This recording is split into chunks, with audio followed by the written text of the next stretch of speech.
اللہ اللہ اللہ اللہ اللہ۔ السلام علیکم ورحمۃ اللہ وبرکاتہ۔ وعلیکم السلام ورحمۃ اللہ وبرکاتہ۔ ان الحمد للہ نحمده ونستعینه ونستغفره ونعوذ باللہ من شرور انفسنا ومن سیئات اعمالنا، من يهده الله فلا مضل له ومن يضلل فلا هادي له، واشهد ان لا اله الا الله وحده لا شريك له، واشهد ان محمدا عبده ورسوله، اما بعد فان خير الحديث كتاب الله، وخير الهدي هدي محمد صلى الله عليه وسلم، وشر الأمور محدثاتها، وكل محدثة بدعة، وكل بدعة ضلالة، وكل ضلالة في النار۔ محترم حاضرین، سامعین و سامعات، ناظرین و ناظرات، کتاب التوحید کے اس درس میں آپ تمام حضرات کا خیر مقدم ہے۔ اللہ رب العالمین میرے اور آپ کے مل دین علم نافع سیکھنے، اس کے مطابق عمل کرنے، اس کی دعوت عام کرنے اور اس راستے میں آنے والی مصیبتوں کے اوپر اللہ رب العالمین ہمیں اور آپ کو صبر کی توفیق نصیب فرمائے۔ محترم حاضرین، ماشاء اللہ وشئتا، یعنی جو اللہ چاہے اور آپ چاہیں، اس لفظ کے کہنے کا کیا حکم ہے، اس سلسلے میں ہم لوگ گفتگو کر رہے ہیں۔ کل ہم لوگوں کی بات آ کر کے رک گئی تھی حضرت طفیل کی روایت پر۔ روایت تھوڑی لمبی ہے تو اس لیے ہم چاہیں گے کہ ایک مرتبہ روایت کو پھر سے پڑھا جائے تاکہ معاملہ سب کے ذہن میں تازہ ہو جائے اور اس کی تشریح کرنے میں ہم سب کے لیے آسانی ہو، آپ کو ہمیں تشریح کرنے میں اور آپ کو سمجھنے میں آسانی ہو۔ چلیے ایک مرتبہ پھر سے حضرت طفیل کی روایت کو پڑھیے۔ الحمد للہ وحدہ والصلاة والسلام علی من لا نبی بعد، اما بعد فاعوذ باللہ من الشیطان الرجیم، بسم اللہ الرحمن الرحیم۔ حضرت عائشہ رضی اللہ عنہ کے مادری بھائی حضرت طفیل رضی اللہ عنہ سے روایت ہے کہ میں نے خواب میں دیکھا کہ گویا میرا گزر یہودیوں کی ایک جماعت کے پاس سے ہوا۔ میں نے کہا تم اچھے لوگ ہو اگر حضرت عزیر کو اللہ کا بیٹا نہ کہو، تو انہوں نے جواباً کہا تم بھی اچھے ہو اگر ماشاء اللہ وشاء محمد، جو اللہ اور محمد صلی اللہ علیہ وسلم چاہے نہ کہو۔ تو اس کے بعد میرا گزر عیسائیوں کی ایک گروہ کے پاس سے ہوا۔ میں نے کہا تم اچھے لوگ ہو اگر مسیح عیسیٰ علیہ السلام کو اللہ کا بیٹا نہ کہو۔ انہوں نے جواباً کہا تم بھی اگر ماشاء اللہ وشاء محمد نہ کہو تو بہت اچھے ہو۔ صبح ہوئی تو میں نے یہ خواب کچھ لوگوں سے ذکر کیا، پھر رسول صلی اللہ علیہ وسلم کی خدمت میں آیا اور آپ صلی اللہ علیہ وسلم سے ساری بات ذکر کی۔ آپ صلی اللہ علیہ وسلم نے فرمایا تم یہ خواب کسی کو بتایا بھی ہے؟ میں نے کہا جی ہاں۔ آپ صلی اللہ علیہ وسلم خطبہ دینے کے لیے کھڑے ہوئے۔ اللہ کی حمد و ثنا کے بعد آپ صلی اللہ علیہ وسلم نے فرمایا اما بعد طفیل نے خواب دیکھا ہے اور اس نے بعض کو بتایا بھی ہے۔ تم ایک جملہ بولا کرتے ہو تمہیں اس بات سے روکنے میں میرے لیے فلاں فلاں چیز شرم مانع تھی، تم ماشاء اللہ وشاء محمد نہ کہا کرو بلکہ صرف ماشاء اللہ کہا کرو۔ جی، یہ روایت ہے۔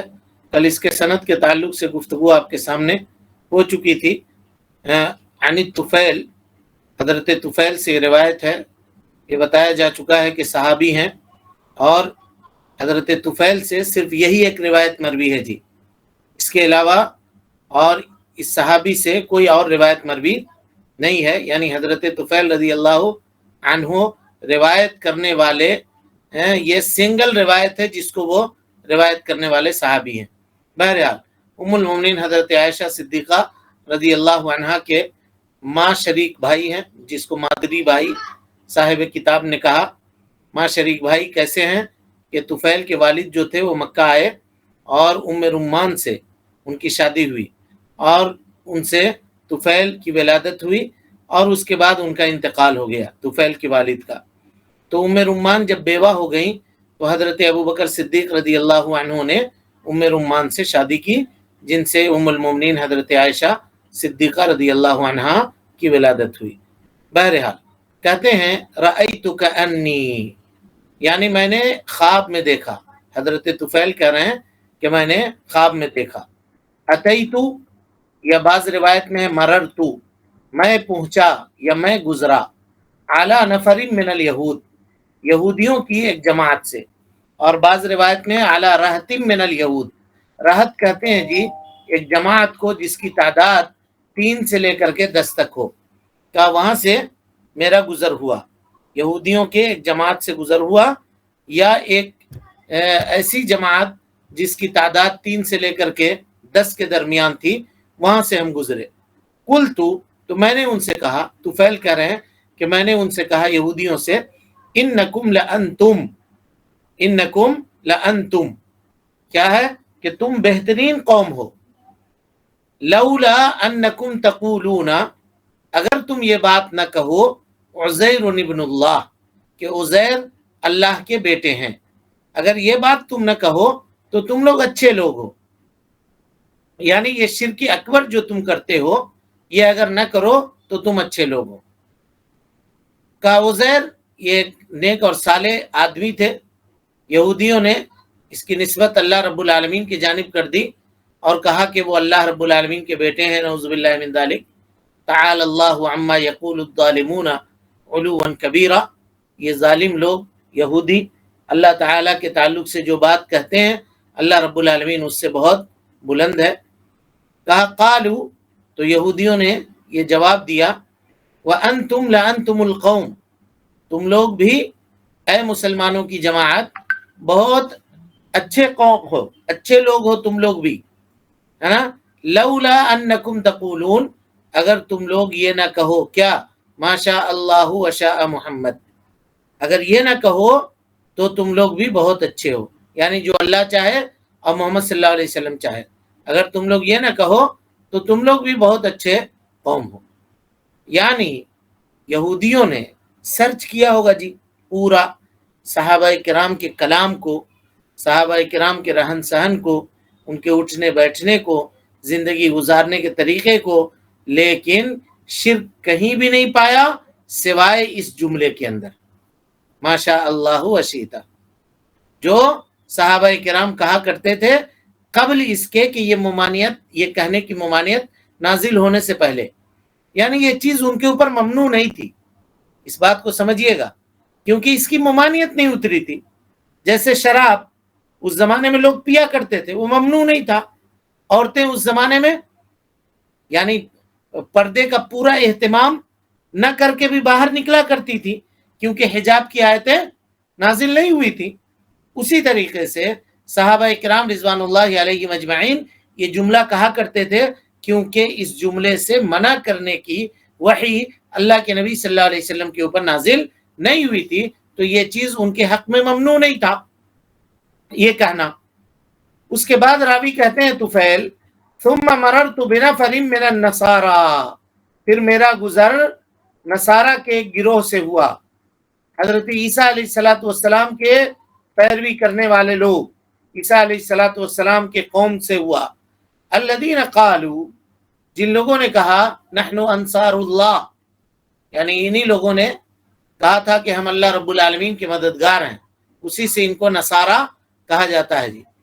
فقلت، تو میں نے کہا، طفیل کہتے ہیں، انکم لانتم القوم، تم لوگ بہت اچھے لوگ ہو، لولا انکم تقولون، اگر تم یہ نہ کہو المسیح ابن اللہ، کہ حضرت عیسیٰ علیہ السلام اللہ کے بیٹے ہیں، نعوذ باللہ، اگر تم یہ نہ کہو تو تم لوگ بہت اچھے لوگ ہو۔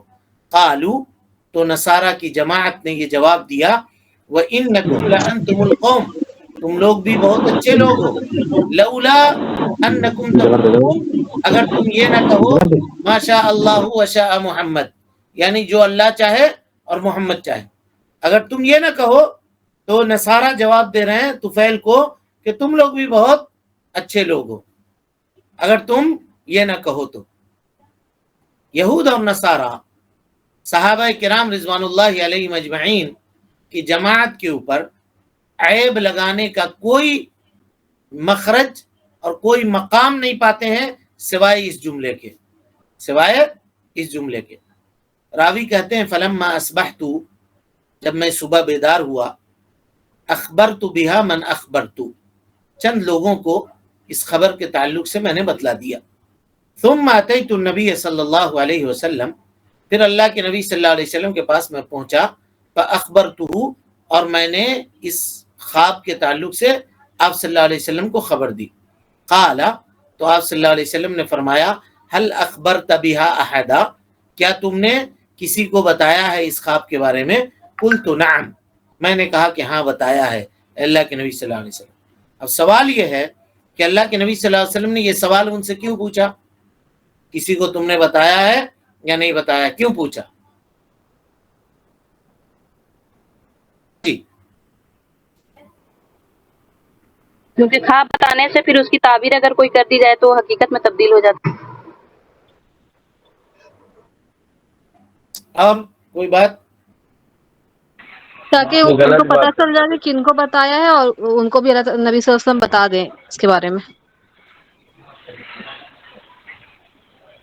میں نے اس کی وجہ تلاشنے کی کوشش کی لیکن کہیں پر کچھ نہیں پایا، اس وجہ سے واللہ اعلم کیوں اللہ کے نبی صلی اللہ علیہ وسلم نے یہ پوچھا، اور اپنی جانب سے یہ باتیں کہنا یہاں پہ مناسب نہیں ہوگا۔ ایک جگہ پایا کہ چند لوگوں نے یہ کہا ہے، ذرا اپنا مائک آف کیجئے، کسی کا مائک کھلا ہوا ہے۔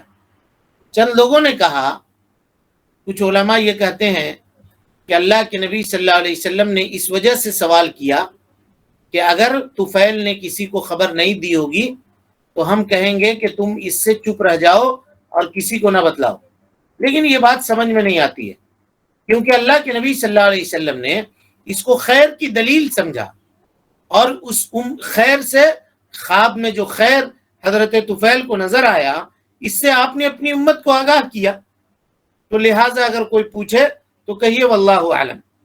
اللہ کے نبی صلی اللہ علیہ وسلم نے کیوں پوچھا یہ ہم کو معلوم نہیں ہے، اور اس سلسلے میں کوئی بات نہیں ہے سوائے اس کے، اور یہ بات کمزور لگتی ہے، اس میں کوئی دم نہیں ہے کہ اللہ کے نبی صلی اللہ علیہ وسلم یہ کہتے ہو کہ اگر کسی کو نہیں بولے ہو تو چپ رہ جاؤ، ایسی بات نہیں ہے۔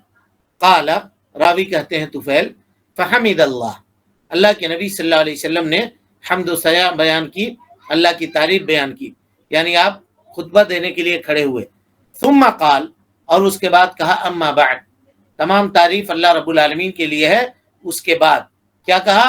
فإن طفیلا، بے شک طفیل نے رأى رؤیا، ایک خواب دیکھا ہے، اخبر بها من اخبر منکم، اور تم میں سے بعض لوگوں کو اس خواب کی اطلاع بھی اس نے دی ہے، خبر دی ہے، تم کو بتلایا ہے کہ اس نے خواب دیکھا ہے۔ وَأَنَّكُمْ قُلْتُمْ كَلِمَةً، تم لوگ ایک جملہ کہتے ہو جی، كَانَ يَمْنَعُنِي كَذَا وَكَذَا أَنْ أَنْهَاكُمْ عَنْهَا، کہ میں اس سے تم کو منع کرنا چاہتا تھا لیکن حیا کی وجہ سے میں نے تم کو منع نہیں کیا۔ اب یہاں ایک سوال ہے جی کہ کیا حیا کی وجہ سے شریعت کی کوئی بات بتانے سے رکا جا سکتا ہے؟ نہیں، جبکہ اس کا تعلق شرک سے ہو، شرک اصغر سے ہو؟ ہرگز نہیں۔ پھر اس جواب کا کیا، اس حدیث کا کیا جواب دیجیے گا؟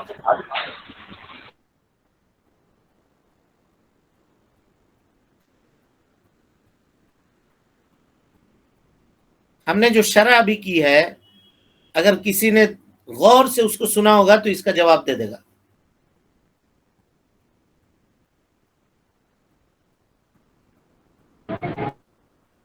ہاں تم کو ناپسند۔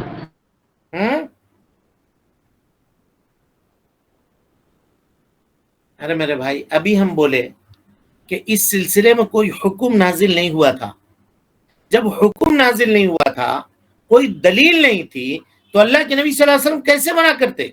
آپ کو یہ بات لگ رہی تھی، یعنی نبی صلی اللہ علیہ وسلم بھی دین میں اپنے جانب سے کچھ بھی نہیں کہتے تھے، یہ بات آپ سمجھیے۔ یہ آج ہم لوگوں کا معاملہ ہے کہ ہم لوگ اپنے مرضی سے جو باتیں چاہتے ہیں جہاں چاہتے ہیں بیان کر دیتے ہیں، لیکن آپ رسول اللہ ہونے کے باوجود بھی آپ سمجھ رہے تھے کہ یہ بات درست اور مناسب نہیں ہے، لیکن آپ امت کو کیسے روکتے جب اللہ رب العالمین نے اس کے تعلق سے آپ کو بتلایا نہیں تھا؟ آیت نہیں نازل ہوئی تھی؟ اس سلسلے میں کوئی حکم آپ کو نہیں ملا تھا؟ اللہ رب العالمین کی جانب سے کوئی رہنمائی آپ کی نہیں کی گئی تھی؟ سمجھ ہماری بات کہ نہیں سمجھے؟ جی ہاں جی یہ ہے معاملہ کہ دین میں کوئی بات کہنے سے میں سمجھ رہا تھا کہ یہ بات مناسب نہیں ہے، لیکن کان یمنعنی الحیاء ان انہاکم عنہا، مجھ کو حیا روکی رکھی تھی کہ میں تم کو منع کروں۔ کیوں حیا روکی ہوئی تھی اللہ کے نبی صلی اللہ علیہ وسلم کو؟ کہیے گا کیا حیا کی وجہ سے دین کے کسی بات کو بتلانے سے رکا جا سکتا ہے کیا؟ کہیے گا نہیں بھائی صاحب، حیا اس وجہ سے تھی، اس لیے کہ اللہ رب العالمین نے اس سلسلے میں کچھ بھی نازل نہیں کیا تھا۔ آپ صلی اللہ علیہ وسلم اس کو ناپسند تو کر رہے تھے، اس کو پسند نہیں کرتے تھے، اس کو مکروہ سمجھتے تھے، لیکن آپ صلی اللہ علیہ وسلم کو اس تعلق سے اللہ رب العالمین کے جانب سے کوئی ہدایت نہیں اتری تھی، کوئی وحی نازل نہیں ہوئی تھی، آپ کو یہ کہنے سے منع نہیں کیا گیا تھا، اس لیے اللہ کے نبی صلی اللہ علیہ وسلم نے اس سے لوگوں کو منع نہیں کیا، ہے نا؟ اللہ کے نبی صلی اللہ علیہ وسلم اس بات کو ناپسند کرتے تھے کہ کوئی وحی آپ کی طرف نہیں اتری ہے اور آپ اس سے لوگوں کو منع کریں۔ اب یہاں پہ ہمارے اور آپ کے لیے ایک لمحہ فکریہ ہے جی، کیسے کوئی آدمی دین میں شریعت میں جرأت کرتا ہے اور کسی کے قول کی تقلید کو اپنے اوپر واجب کر لیتا ہے بغیر دلیل کے؟ فلاں جو کہے وہ بات سچ کہے۔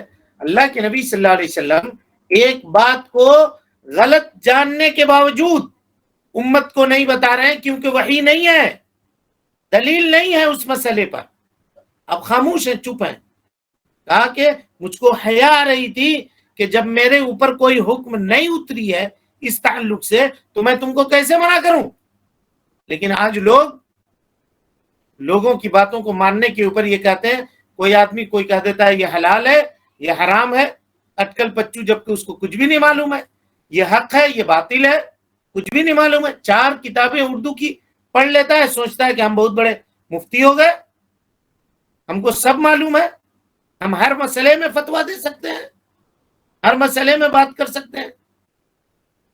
غور کیجیے، آپ جب دلیل نہیں معلوم ہے تو اپنے مرضی سے کیسے بات کوئی آدمی کر سکتا ہے، جبکہ پیارے مصطفیٰ صلی اللہ علیہ وسلم بغیر دلیل کے کوئی بات نہیں کر سکتے تھے۔ آج ہم لوگ کہتے ہیں کہ یہ حق، یہ جو بھی بولتے ہیں حق بولتے ہیں، ان کی بات آنکھ بند کر کے مان لو، چاہے دلیل ہو یا نہیں ہو۔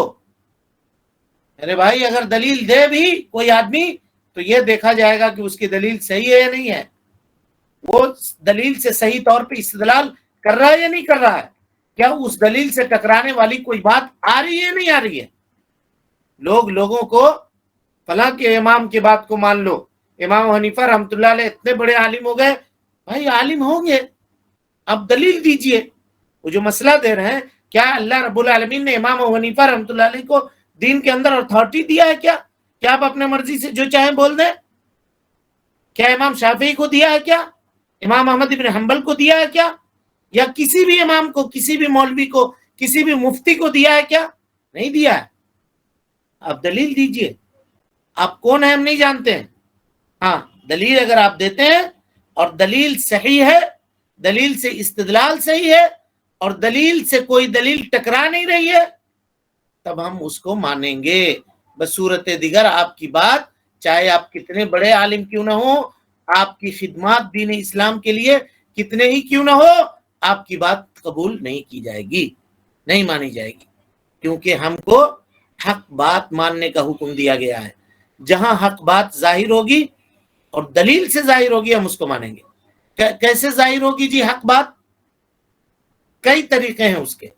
پہلا طریقہ یہ ہے کہ کہنے والا کوئی معتبر عالم ہو، کوئی معتبر عالم ہو، ہر کس و ناکس کے قول کو ہم نہیں لیتے پھریں گے۔ کہنے والا کوئی معتبر عالم ہو اور وہ عالم، اس کا صلاح، اس کا تقوی لوگوں کے درمیان مشہور ہو، اور اس نے جن اساتذہ سے علم حاصل کیا ہو ان اساتذہ کے بارے میں معروف ہو، معلوم ہو کہ یہ لوگ کتاب و سنت کے صحیح تعلیم دینے والے اساتذہ ہیں، تو ان سے ہم حاصل کریں گے۔ وہ جو کہہ رہا ہے، نمبر 1، نمبر 2، وہ جو کہہ رہا ہے اس کے اوپر دلیل ہونی چاہیے. جو بھی بات کہہ رہا ہے دین کی بات دلیل لا کر کے دے. نمبر 3 دلیل ہمارے نزدیک صحیح ہونی چاہیے، اس لیے کہ دلیل کی صحت مختلف فی ہوتی ہے. کوئی دلیل ہمارے پاس صحیح ہوگی تو اس کے پاس صحیح نہیں ہوگی، سند ہمارے پاس ضعیف ہوگی تو فلاں کے پاس صحیح ہوگی. یہ تمام چیزیں کراس چیک کی جائیں گی اور دیکھا جائے گا کہ دلیل وہ صحیح ہے یا نہیں ہے. چوتھی بات، دلیل کی دلالت صحیح ہونی چاہیے.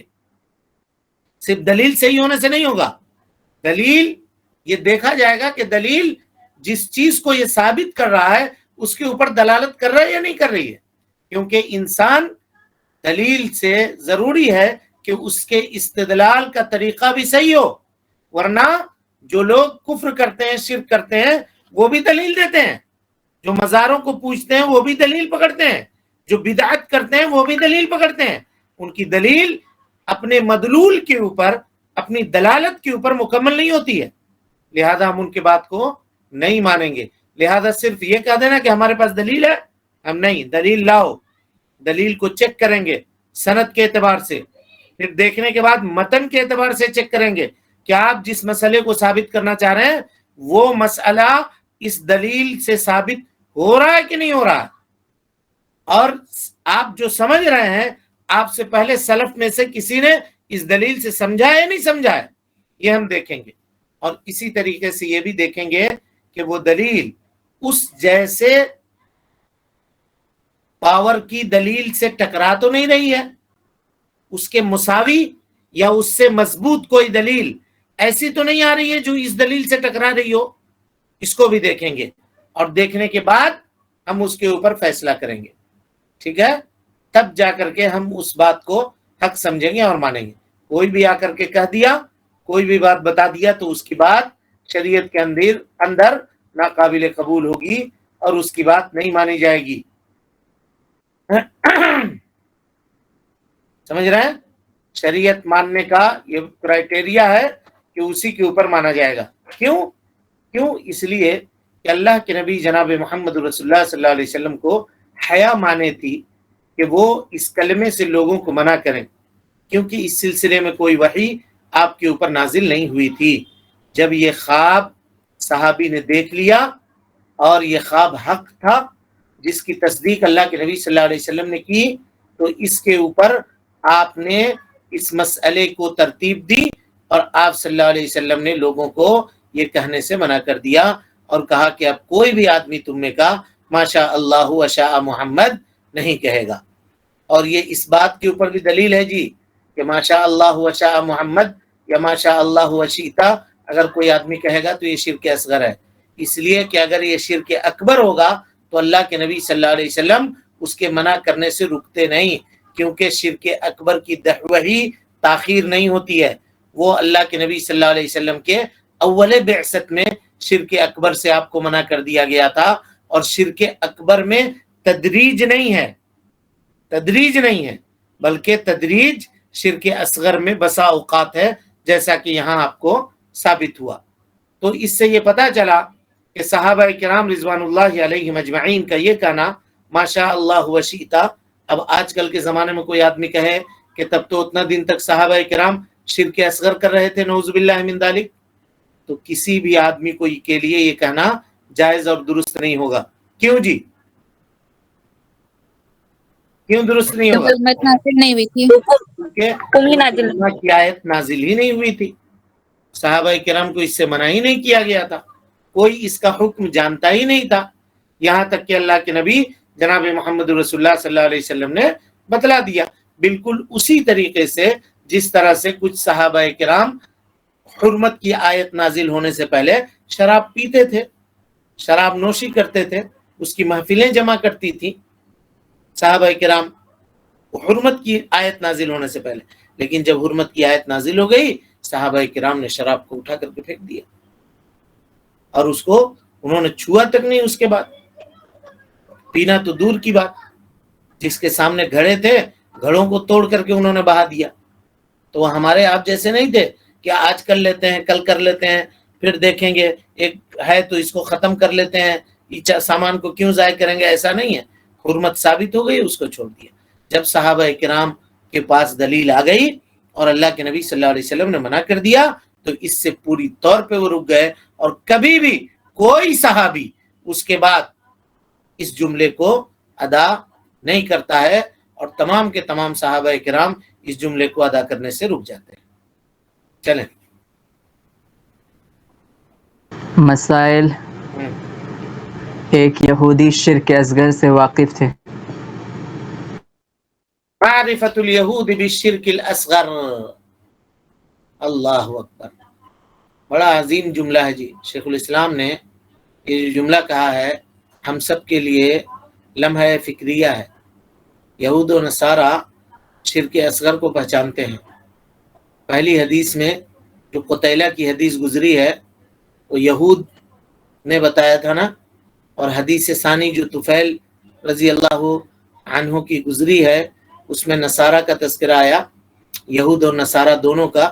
یہ دونوں کے دونوں شرک اصغر کو جانتے تھے اور پہچانتے تھے، باوجود ان کی جو آسمانی کتاب ہے اس کے اندر تحریف ہو گئی تھی، اس کو بدل دیا گیا تھا، اس کے حکموں کو پلٹ دیا گیا تھا اس کے باوجود۔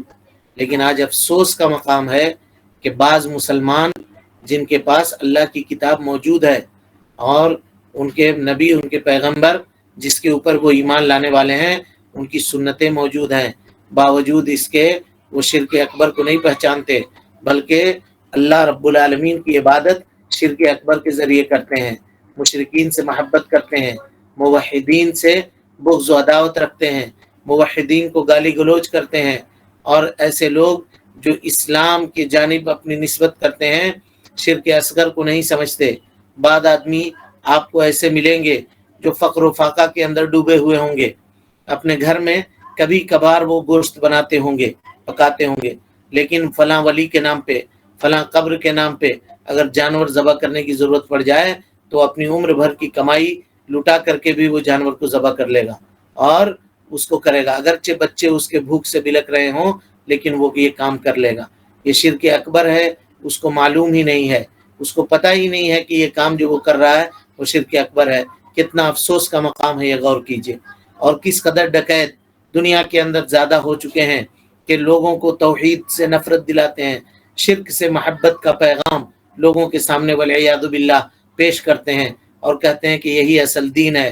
شرک اصغر کو تو چھوڑ دیجئے، شرک اکبر کے تعلق سے لوگوں کے سامنے یہ حال ہے۔ لہذا توحید کو جاننے والے یہود ہم سے زیادہ تھے، اور توحید کی منافی جو چیزیں ہیں وہ بعض مسلمانوں سے یہود سمجھنے والے تھے۔ یہ شرم کا مقام ہے یا نہیں ہے؟ غور کیجئے۔ اس لیے نہیں کہ ان کے پاس ہم سے زیادہ واضح اور بہترین شریعت ہے، اس لیے نہیں، اس وجہ سے کہ ہم جاہل ہیں، ہم لوگ پڑھتے نہیں ہیں، اس وجہ سے کہ ہم لوگ جاہل ہیں۔ کبھی اللہ کی کتاب پڑھنے کی کسی کو توفیق ہوئی؟ کبھی قرآن مجید کو ترجمہ سے زندگی میں ایک مرتبہ بھی کسی نے ختم کیا ہوگا؟ کوئی مسلمان اٹھا کر کے آپ سروے کر کے دیکھ لیجئے کتنے لوگ ختم کیے ہوں گے ترجمے سے ایک مرتبہ۔ بتائیے کتنا افسوس کا مقام ہے۔ قرآن مجید جو اللہ کی طرف سے ہمارے اور آپ کی ہدایت کے لیے اتری ہوئی کتاب ہے، ہم زندگی گزار کر کے 40 سال 50 سال 60 سال مرنے کے قریب آ گئے، اب ایک مرتبہ بھی اللہ کے پیغام کو اپنی زبان میں ہم نے سمجھا ہی نہیں۔ گانا سنتے ہیں، کسی کے گھر میں قرآن پڑھنے کی آواز آ گئی تو لوگ سمجھتے ہیں اس کے گھر میں لگتا ہے کوئی بیمار ہے یا لگتا ہے کوئی مر گیا ہے، یہ حالت ہو گئی ہے۔ مصیبت کے وقت کلام اللہ کو لوگ پڑھتے ہیں، باقی اوقات میں قرآن مجید کو نہیں پڑھتے۔ تو یہ جہالت کی وجہ سے یہود و نصارہ آج ہم سے زیادہ دین جان رہے ہیں، ہم سے زیادہ شریعت جان رہے ہیں۔ ہم لوگ پڑھتے ہی نہیں ہیں کتاب کو۔ ہم لوگوں نے قرآن مجید سے، اور اگر کبھی پڑھا بھی تو صرف اس کی قرات کر لی، صرف قرات۔ ہم یہ نہیں کہہ رہے ہیں کہ اس سے ثواب حاصل نہیں ہوا، ثواب حاصل ہوا۔ قرآن مجید کی ایک آیت بھی اگر کوئی آدمی پڑھے تو 10 ایک حرف کے اوپر 10 نیکی اس کو ملی، لیکن یہ مقصد نہیں ہے اس کے نزول کا۔ اس کے نزول کا مقصد یہ نہیں ہے کہ مردوں پہ پڑھا جائے، اس کے نزول کا مقصد یہ نہیں ہے کہ تبرک کیا جائے، اس کے نزول کا صرف یہی مقصد نہیں ہے کہ اس کو پڑھ کر کے جن اور جنات کو بھگایا جائے۔ اس کے نزول کا مقصد یہ ہے کتاب انزلناہ الیک مبارک لیدبروا آیاتی، اے اللہ کے نبی صلی اللہ علیہ وسلم یہ مبارک کتاب ہے، ہم نے آپ کی طرف اتاری ہے تاکہ اس کے آیتوں کے اوپر لوگ غور و فکر کریں۔ کتنے لوگ ایسے آج مرد اور عورتیں ملیں گی آپ کو جو اس کتاب کے اوپر غور و فکر کرنے والی ہوں گی یا کرتے ہیں لوگ؟ کتنے لوگ ہوں گے؟ ان کو کیا پتا کہ کہاں شرک ہے، کون سا اللہ کا پیغام کے اندر شرک ہے، کون سے پیغام میں شرک اکبر سے منع کیا ہے، کس پیغام میں شرک اصغر سے منع کیا ہے۔ یہ تو حال قرآن مجید کا ہے، حدیث کو تو چھوڑیے دیجئے، حدیث کو تو چھوڑ ہی دیجئے۔ کوئی آدمی بتائے تو، کوئی آج ہم میں کا کوئی آدمی 40 حدیثوں کی ایک کتاب ہے اربعین نوویہ، 40 حدیثوں کی بتائے تو یہاں 50 آدمی موجود ہیں، کسی نے بھی اس پوری کتاب کو پڑھا ہو ترجمے کے ساتھ؟ 10 حدیث کسی کو یاد ہو کوئی بول دے۔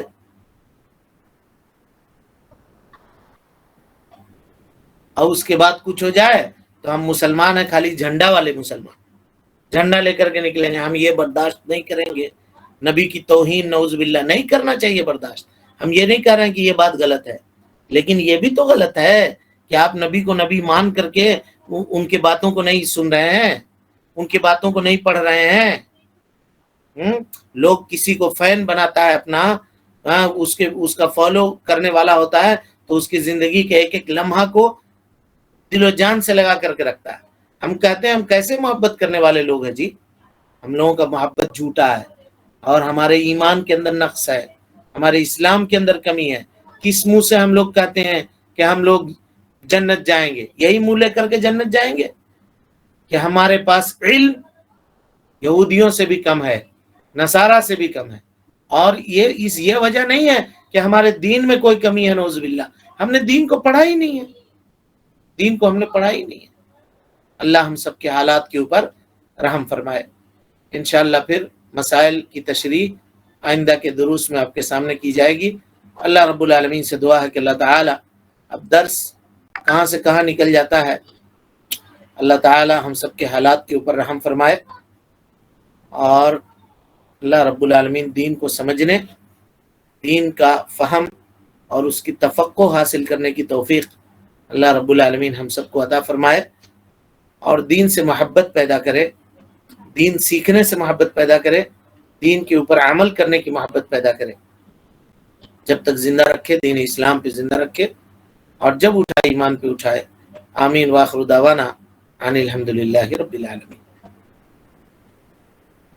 ہاں جی، کوئی سوال ہے کسی کے پاس؟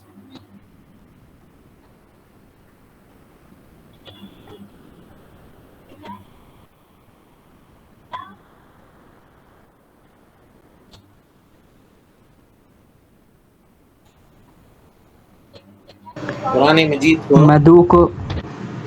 مجید کو ڈیلی آپ لوگ اپنا ایک روٹین بنا لیجئے، صبح اٹھ کر کے یا کسی بھی وقت جس وقت فرصت ملے۔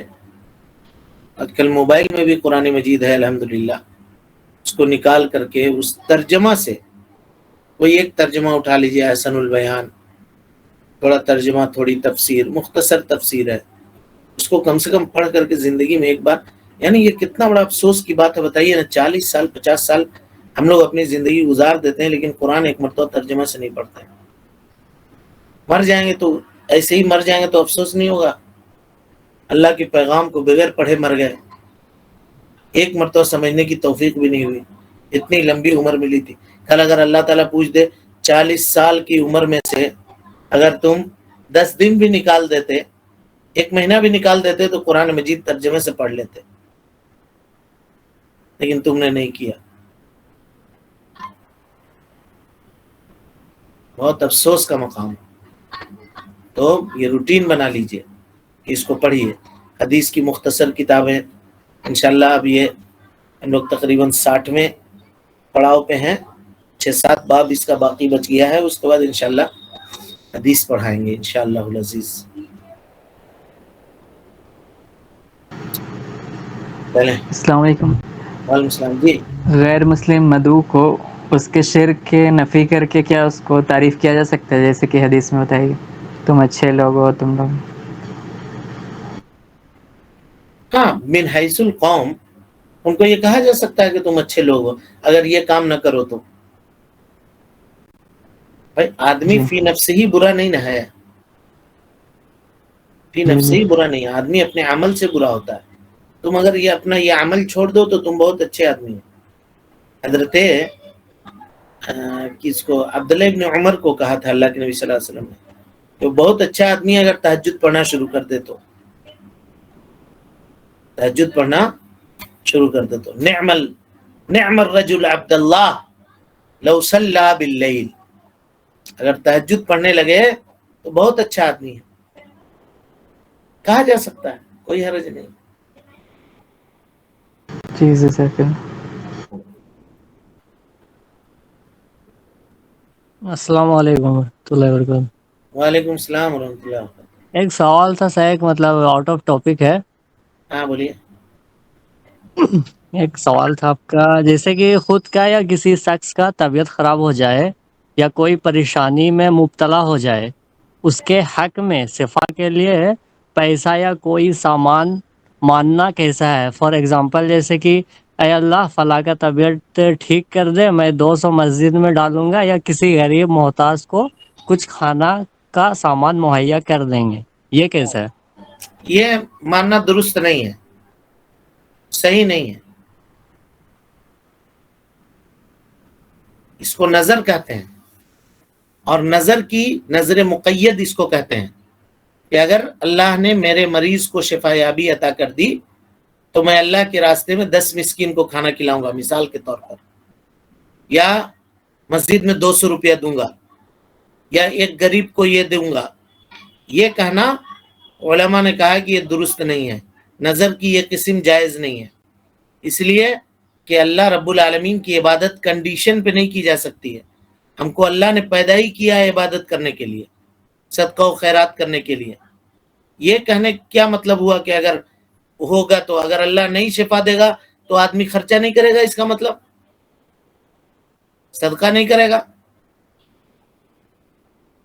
مطلق صدقہ کرے، شفا یابی ہو چاہے نہیں ہو، مطلق صدقہ کرے، یہ قید لگا کر کے نہ کرے،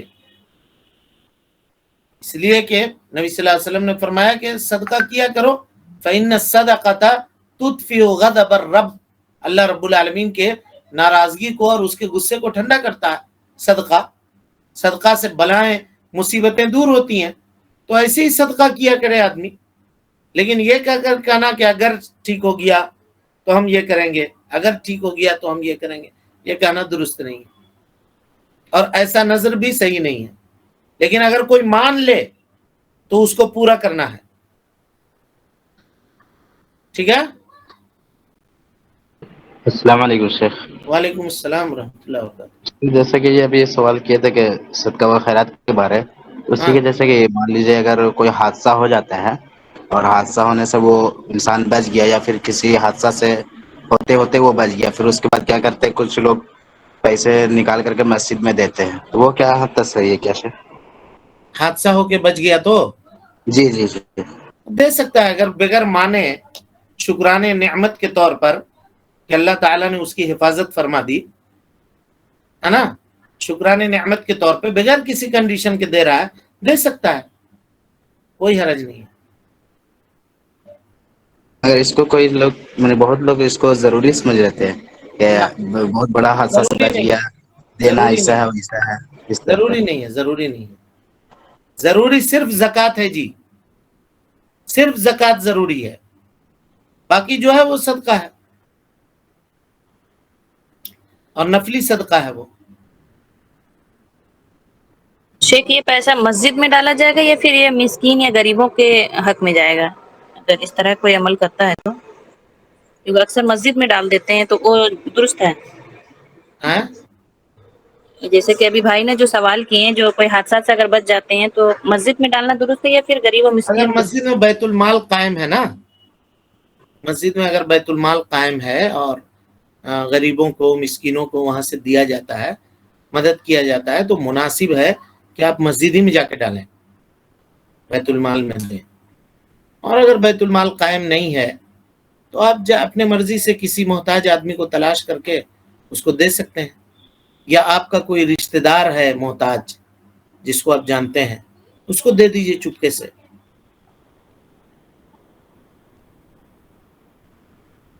سمجھ گئے؟ یہ معاشرے میں بہت مسجد سارے میں لوگ اگر ایسے جیسے ہوتے پیسے ہیں، دیتے ہیں نا معاشرے میں تو بہت سارے ایک منٹ، معاشرے میں بہت سارے لوگ ایسے ہوتے ہیں جو مجبور تو ہوتے ہیں لیکن وہ کھلتے نہیں ہیں، اور کہیں سے ان کو مدد امداد بھی نہیں ملتا ہے، کیونکہ کسی کے سامنے وہ ظاہر نہیں ہوتے ہیں، بہت مجبوری میں ہوتے ہیں. ایسے بہت ہیں ہم لوگ کے گاؤں گھر میں، بہت مجبوری میں ہوتے ہیں لیکن وہ کسی کے سامنے کھلتے نہیں ہیں، کسی کے سامنے بیان نہیں کرتے ہیں کہ ہم اتنے مجبور ہیں یا ہم اتنے پریشان ہیں.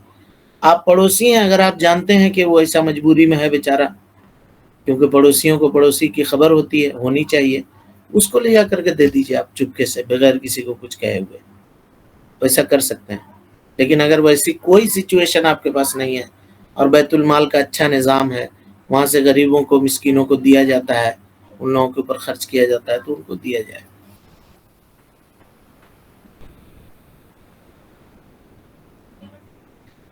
چلیں ٹھیک ہے پھر. السلام علیکم ورحمۃ اللہ وبرکاتہ. اللہ اللہ اللہ اللہ اللہ اللہ